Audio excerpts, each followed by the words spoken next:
3,200 years ago, under the scorching sun of ancient Egypt, men rose each day to face challenges that would test the limits of human endurance.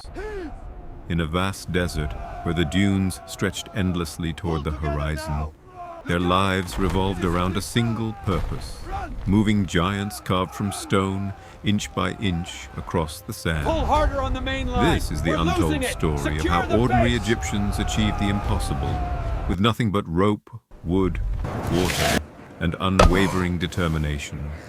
The story begins in chaos. A violent sandstorm sweeps across the desert, a wall of dust swallowing the men and the towering limestone statue they struggle to control. The air turns thick with grit. Ropes snap under pressure. The statue tilts dangerously as the storm roars like an angry god. For a moment, centuries of work hang in the balance. Shouts of warning vanish into the wind. Sand stings their skin, blinds their eyes, and the entire effort threatens to collapse before their eyes. But storms pass, and when the sky finally clears, a new day begins. The sun rises over the desert, painting the dunes gold. Egyptians emerge from small shelters, brushing sand from their hair and tools, shaking off the fear of the night. They gather around fires, sharing bread and water. This bread is better than the foreman's jokes. It is quieter, too. Preparing their bodies and spirits for another day of brutal labor. Some kneel in prayer, whispering to the gods for strength. Others check the damage, inspecting ropes, logs, and sled beams buried in the sand. The storm may have slowed them, but it has not broken them. Their preparations are methodical. Logs are aligned carefully beneath the statue's sled. Sand is watered to reduce friction, darkening beneath the desert sun. The air fills with the scent of oil as men coat the sled runners, making them smooth enough to glide over the dunes. A master builder draws lines in the sand, mapping out new pulling formations. Dozens gather around him, studying the plan, nodding silently. Success here depends not on brute strength alone, but on strategy, rhythm, and unity. As the sun climbs higher, the desert heat becomes overwhelming, but the Egyptians take their positions anyway. Dozens grip the ropes, some tighten knots, others adjust logs. A drummer steps forward, tapping a slow, steady rhythm meant to synchronize every pull. The men lean into their ropes as the drum beat echoes softly across the dunes. With a collective breath, they pull. The statue groans, the sled shakes, sand sprays under their feet. But then slowly, almost imperceptibly, the colossal stone figure begins to move. It is only an inch at first, but in the desert, an inch is a victory worth celebrating. Faces tense with effort, bodies strain. Sweat runs down their arms and mixes with the sand beneath them. Every man pulls as if the weight of the world rests on his shoulders. But progress never comes without danger. As the statue inches forward, the ropes begin to fray.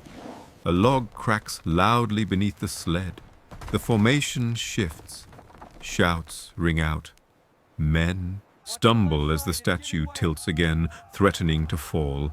Dust rises in frantic clouds as they rush to brace it. Another rope snaps with a violent recoil, scattering sand through the air. For a moment, everything they worked for seems to unravel. Fear strikes their hearts as they scramble to keep the statue upright. The desert goes silent, except for their heavy breathing. That night, under a sky filled with stars, the Egyptians gather again. Torches burn in a wide circle around the statue, the flames dancing in the cool desert air. Exhausted men sit together, sharing food, tending to bruises, and speaking in low, tense voices. In the center of the circle, an elder craftsman kneels and draws a new plan in the sand.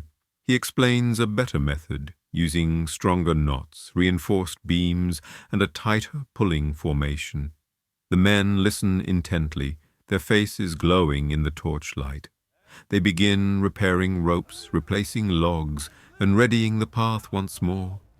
The night is quiet, but the determination is louder than ever.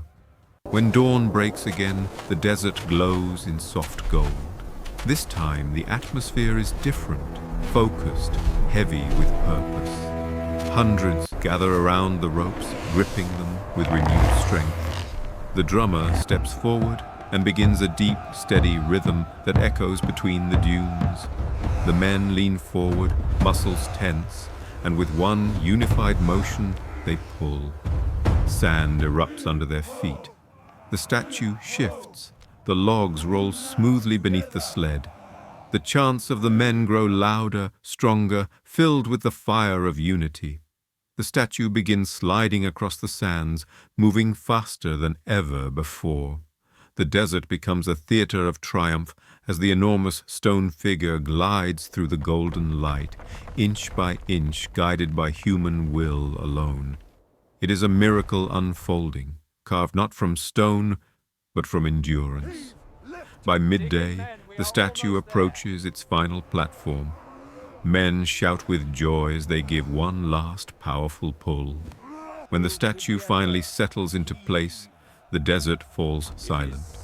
The Egyptians release the ropes and collapse into the sand, breathless and trembling.